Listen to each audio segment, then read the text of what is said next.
नमस्कार, आप देख रहे हैं न्यूज वन इंडिया। मैं हूं आपके साथ पूजा यादव। झारखंड के मुख्यमंत्री हेमंत सोरेन ने झारखंड के पूर्व राज्यपाल वेद प्रकाश मारवाह के निधन पर दुख व्यक्त किया है। मुख्यमंत्री ने कहा कि उनके निधन की खबर से आहत हूं। झारखंड के राज्यपाल बनने से पूर्व उन्होंने देश में कई महत्वपूर्ण पदों पर भी सेवा दी थी। परमात्मा उनकी आत्मा को शांति प्रदान करे और शोक संतप्त परिवार को इस दुख की घड़ी में शक्ति दे।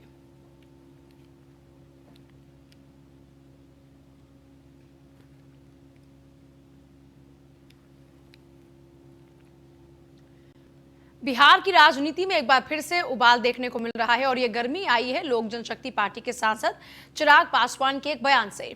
लोक जनशक्ति पार्टी के सांसद सह केंद्र में एनडीए की सहयोगी पार्टी के अध्यक्ष चिराग पासवान ये कहकर बिहार की राजनीति में भूचाल ला चुके हैं कि बिहार चुनाव किसके नेतृत्व में होगा ये बीजेपी तय करेगी। लोक जनशक्ति पार्टी प्रमुख चिराग पासवान ने कहा कि बिहार विधानसभा चुनाव में बीजेपी चाहे नीतीश कुमार को एनडीए का चेहरा बनाए या फिर किसी और राह पर चले, वो भगवा दल के साथ ही रहेंगे। जबकि बीजेपी के तत्कालीन प्रमुख अमित शाह ने 1 साल पहले ही कह दिया था कि बिहार चुनाव नीतीश कुमार के नेतृत्व में ही लड़ा जाएगा। चिराग पासवान का यह बयान तब आया है जब केंद्रीय गृह मंत्री अमित शाह बिहार में डिजिटल रैली करने जा रहे हैं। आपको बता दें कि प्रवासी मजदूरों को लेकर भी चिराग पासवान नीतीश कुमार पर निशाना साध चुके हैं।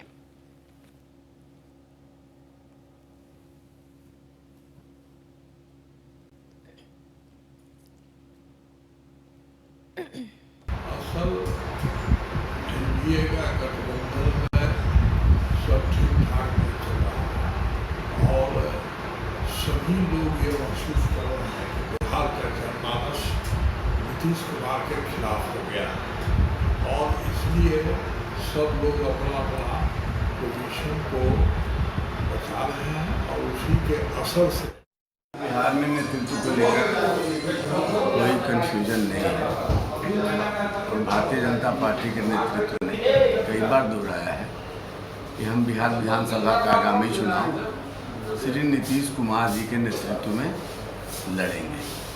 उनके कैप्टेंसी में जब टीम बेहतर प्रदर्शन कर रही है तो स्वाभाविक है उनके नेतृत्व में हम अगला चुनाव लड़ेंगे।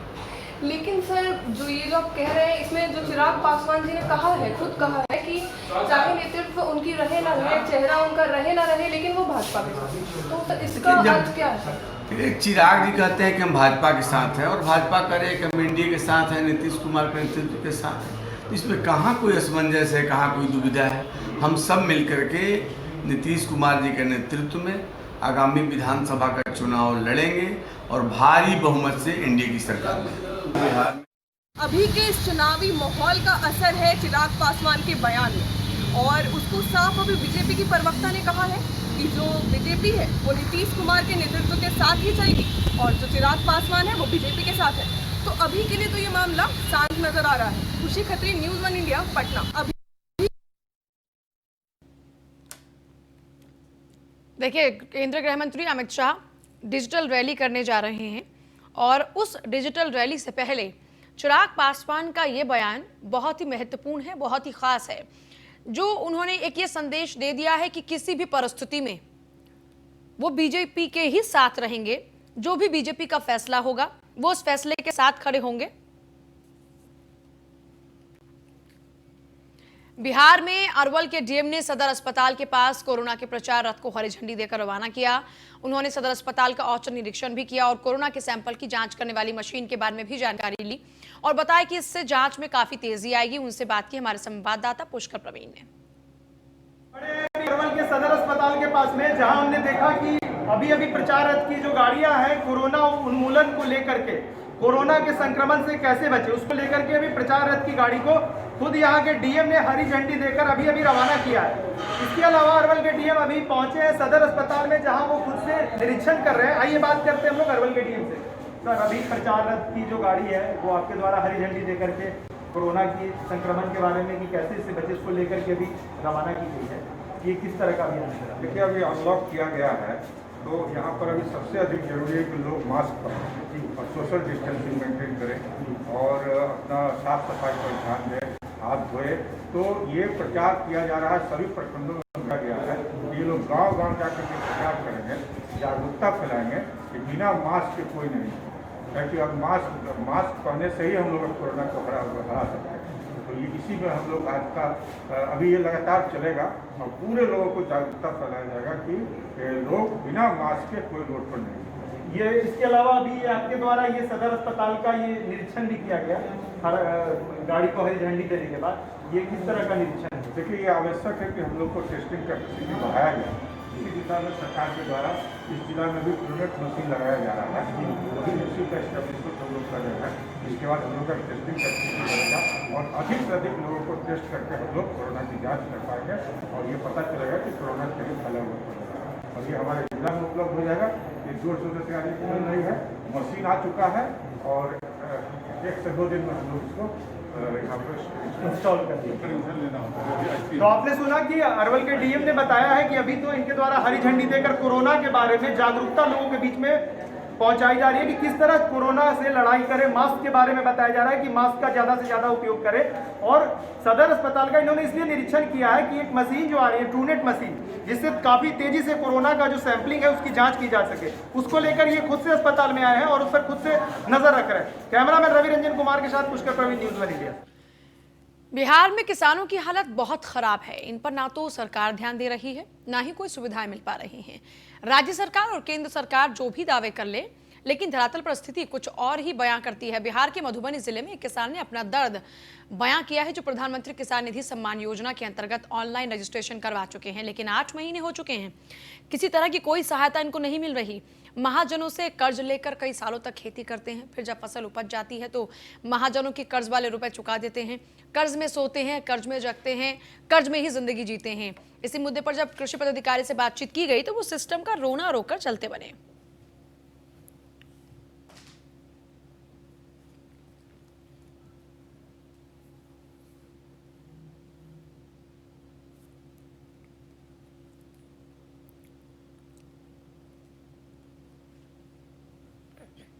इसमें धान का फसल ही लगेगा खरीफ। कैसे लाते हैं धान का फसल? कैसे धान का फसल ऐसा है जो मार्केट से लाते हैं।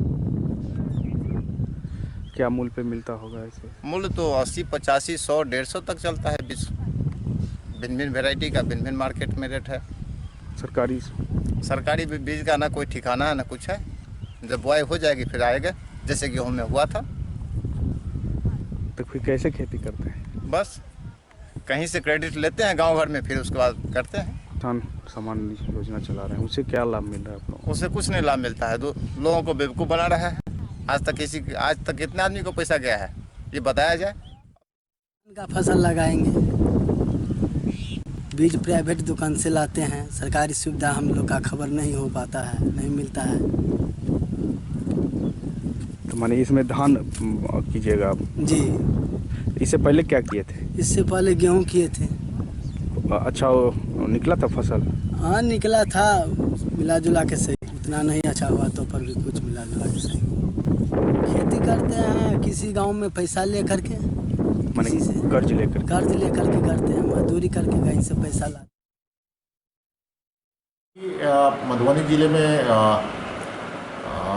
करीब 6 लाख किसान जो है हमारे रजिस्टर्ड किसान हो चुके हैं और जो भी अब तो कोई भी स्कीम बिना रजिस्ट्रेशन वाले किसानों को नहीं दे सकते हैं जब तक कि उनका रजिस्ट्रेशन नहीं हो जाए। तो हम लोग जो है एक अभियान चला के हम लोग सबका प्रायः सभी का रजिस्ट्रेशन करा लिया है और अभी भी अगर कोई छूटे हुए किसान है तो उसके लिए रजिस्ट्रेशन का ऑनलाइन प्रोसेस खुला हुआ है।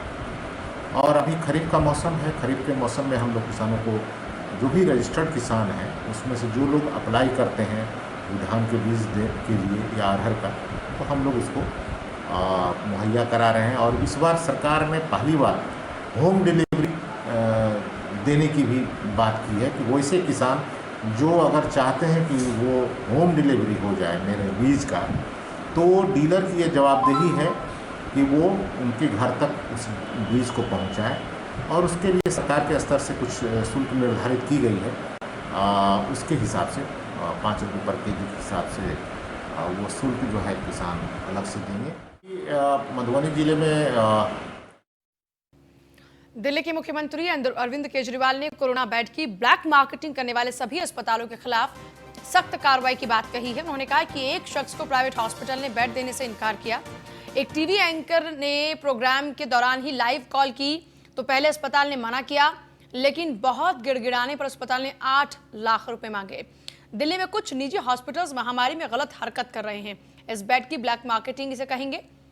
ब्लैक मार्केटिंग इसलिए क्योंकि अस्पताल में कितने बेड हैं इसकी जानकारी लोगों को नहीं मिल पा रही थी, इसलिए कोरोना ऐप लॉन्च किया गया था। ऐप लॉन्च करने के बाद से बवाल मच चुका है। अब अस्पताल ही बेड की जानकारी अपडेट कर रहे हैं।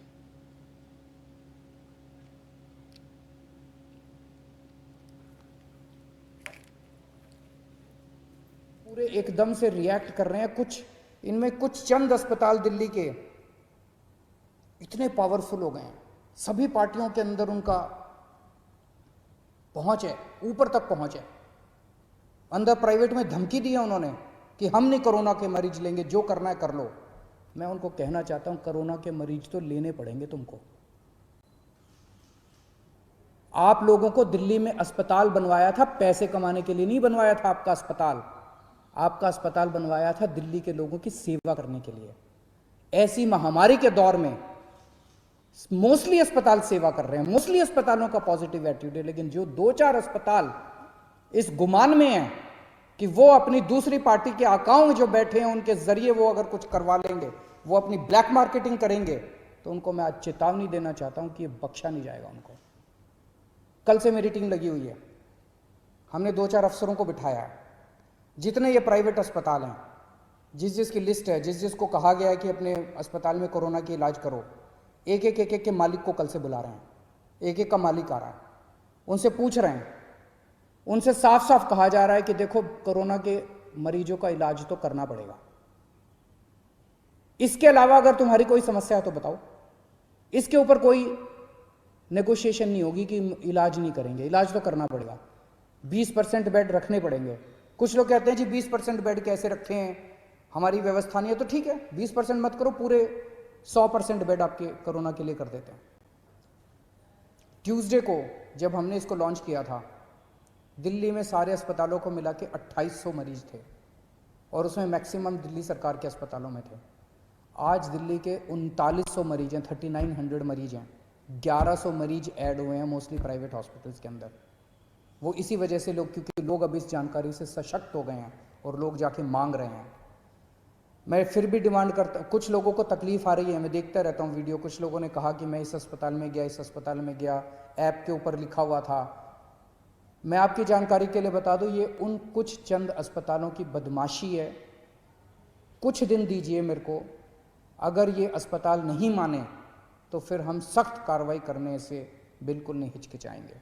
लेकिन मैं सभी अस्पतालों को बोल दूं कि आपको कोरोना के मरीजों की जांच तो करनी पड़ेगी। तो आज हम ऑर्डर निकाल रहे हैं कि किसी भी सस्पेक्ट मरीज को कोई भी अस्पताल मना नहीं करेगा।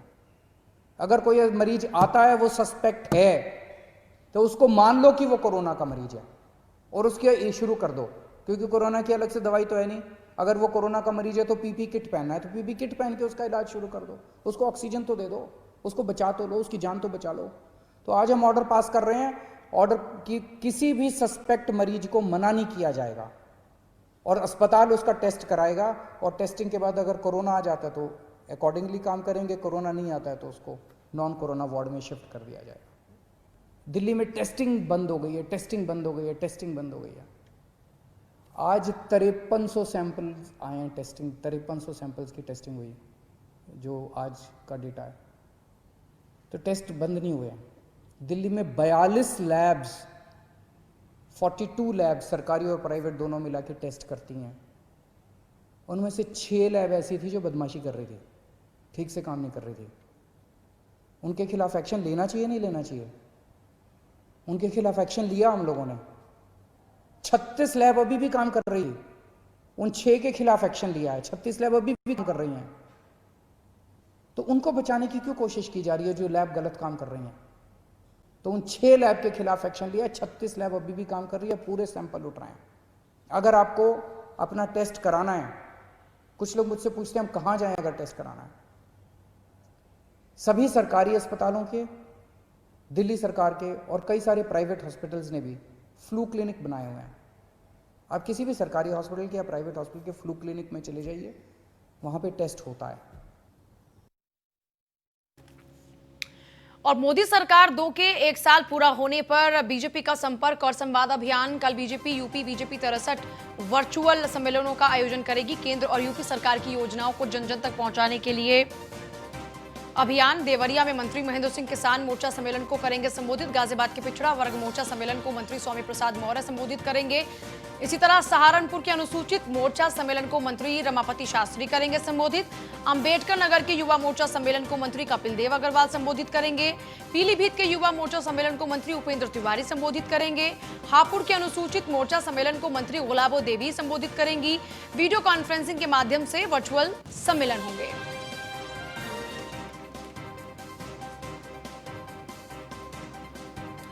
तो देखिए, 1 साल पूरा होने के मौके पर अब वर्चुअल दुनिया के तहत ही तमाम जो संवाद अभियान होंगे उनको साधा जाएगा, संपर्क किया जाएगा। संपर्क अभियान, संवाद अभियान बीजेपी यूपी बीजेपी 63 वर्चुअल सम्मेलनों के जरिए लोगों से मुखातिब होगी। एसके वाजपेयी हमारे साथ। एसके, जरा पूरी जानकारी चाहेंगे, तैयारियां क्या कुछ चल रही हैं वर्चुअल वर्ल्ड में? इस बार बीजेपी का ये जश्न होगा, इसको जश्न कहें या फिर एक मंथन होगा? बिल्कुल, जिस तरीके से 2022 में उत्तर प्रदेश जो कि देश का सबसे बड़ा सूबा है उसका इलेक्शन होना है, तो कहीं ना कहीं हम कहें बीजेपी एक्शन मूड में आ गई है। लगातार हर वो कोशिश की जा रही है जिससे लोगों को अपने साथ जोड़ा जाए। खासतौर पर जो बड़ी संख्या में प्रवासी उत्तर प्रदेश लौटे हैं उनको सभी तरीके की सुविधाएं, भरण पोषण भत्ता, रोजगार उपलब्ध कराकर एक संदेश देने की भी कोशिश है। मोदी सरकार का जो दूसरा कार्यकाल है उसका 1 वर्ष पूरा हो चुका है, जिस पर बीजेपी संपर्कम संवाद अभियान चला रही है, जो कि 1 जून से चल रहा है, 10 जून तक चलेगा। कल बीजेपी 63 वर्चुअल सम्मेलनों का आयोजन करेगी, जिसमें उत्तर प्रदेश सरकार के जो मंत्री हैं, केंद्र सरकार के जो मंत्री हैं, जो प्रदेश पदाधिकारी हैं, वो इस सम्मेलन में भाग लेंगे। तो इस क्रम में सिंचाई और जल शक्ति मंत्री महेंद्र सिंह देवरिया में किसान मोर्चा सम्मेलन में संबोधित करेंगे। ये सारे सम्मेलन वर्चुअल होंगे, वीडियो कॉन्फ्रेंसिंग के जरिए जो पार्टी पदाधिकारी और कार्यकर्ता हैं उनके साथ जुड़ेंगे। इसी क्रम में कपिल देव अग्रवाल, साथ ही साथ उपेंद्र तिवारी, उसके अलावा मंत्री गुलाबो देवी, ये सभी इस सम्मेलनों में शामिल होंगे और अलग अलग जिलों में पार्टी के विभिन्न मोर्चों के जो सम्मेलन है उनको संबोधित करेंगे। और कोशिश यही होगी कि जो मोदी सरकार की जो दूसरे कार्यकाल की जो भी उपलब्धियां रही हैं, चाहे वो 3 तलाक रहा हो, धारा 370 रहा हो, राम मंदिर रहा हो, या फिर अन्य जो भी काम किए हैं उत्तर प्रदेश की योगी सरकार जिस तरीके से काम कर रही, ये चीजें कार्यकर्ताओं और पदाधिकारियों के माध्यम से लोगों तक पहुंचाना, उसके लिए पार्टी लगातार वर्चुअल सम्मेलन कर रही है। क्योंकि लॉकडाउन की वजह से फिजिकल सम्मेलन फिलहाल पार्टी नहीं कर रही है, इस वजह से वीडियो कॉन्फ्रेंसिंग के जरिए कार्यकर्ताओं और पदाधिकारियों तक अपनी बात पहुंचाने की कोशिश है। जी चलिए, फिलहाल एसके बहुत शुक्रिया आपका।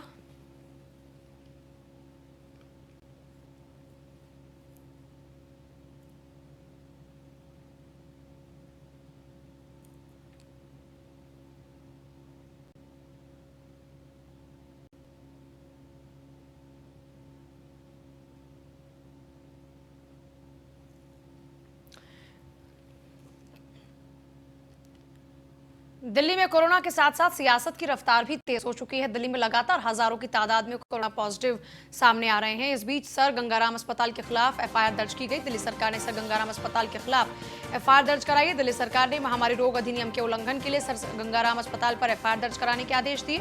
गंगाराम अस्पताल पर कोरोना वायरस की टेस्टिंग नियमों के उल्लंघन के चलते एफआईआर दर्ज करवाई गई। आईपीसी की धारा 188 के तहत गंगाराम अस्पताल पर एफआईआर दर्ज कराई गई है। एफआईआर में कहा गया कि अस्पतालों को स्वास्थ्य मंत्रालय के दिशा निर्देशों का पालन करना और केवल आरटी-पीसीआर ऐप के माध्यम से सैंपल एकत्र करना अनिवार्य था। सर गंगाराम ने सैंपल एकत्र करने के लिए आरटी-पीसीआर का उपयोग नहीं किया।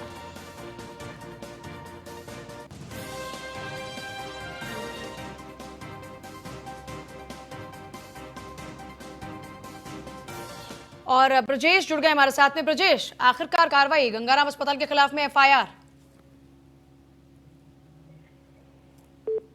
ब्रजेश, आप हैं क्या?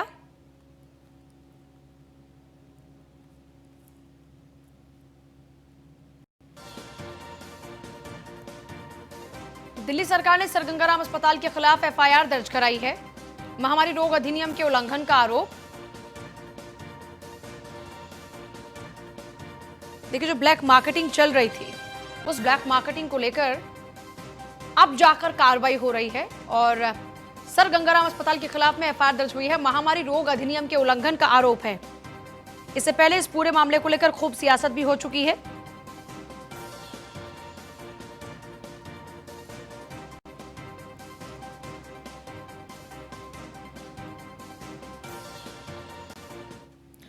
और ब्रजेश जुड़ गए हमारे साथ एक बार फिर से। ब्रजेश, जरा पूरी जानकारी चाहेंगे, आखिरकार एफआईआर दर्ज हुई है पूरी राजनीति के बाद, खूब फजीहत के बाद?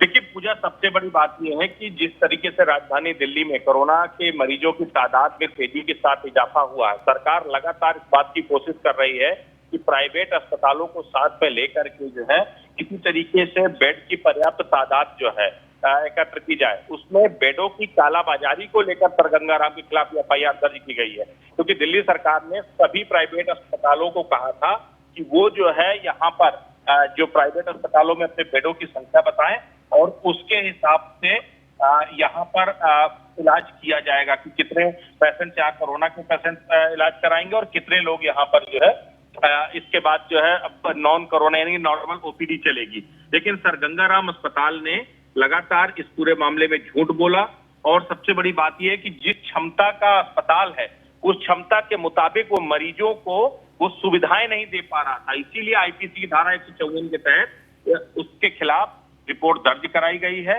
और उनकी जो एडमिशन था कोरोना पॉजिटिव मरीजों का वो नहीं कर रहा था, जिसके बाद अब दिल्ली सरकार ने कार्रवाई करते हुए उसके खिलाफ मामला दर्ज कराया है। चलिए, बहुत शुक्रिया आपका फिलहाल तमाम जानकारी के लिए। आखिरकार मामला दर्ज हो चुका है, सर गंगाराम अस्पताल के खिलाफ में एफआईआर दर्ज हो चुकी है। महामारी अधिनियम का उल्लंघन किया गया, जिसके खिलाफ अब एफआईआर दर्ज हुई है। महामारी रोग अधिनियम के उल्लंघन के आरोप हैं सर गंगाराम अस्पताल पर और उसके बाद अब जाकर एफआईआर दर्ज हुई है। 5 जून को उत्तर प्रदेश के सीएम योगी के जन्मदिन के मौके पर तुलसीपुर शक्तिपीठ देवीपाटन मंदिर प्रांगण में 51 पात्र महिलाओं को साड़ी, मास्क और हाथ धोने के लिए साबुन बांटा गया। इस मौके पर पूर्व सांसद दद्दन मिश्र, महंत देवीपाटन, मिथिलेश नाथ, परिषद सदस्य विनय प्रकाश त्रिपाठी समेत बीजेपी के कई नेता और कार्यकर्ता मौजूद रहे।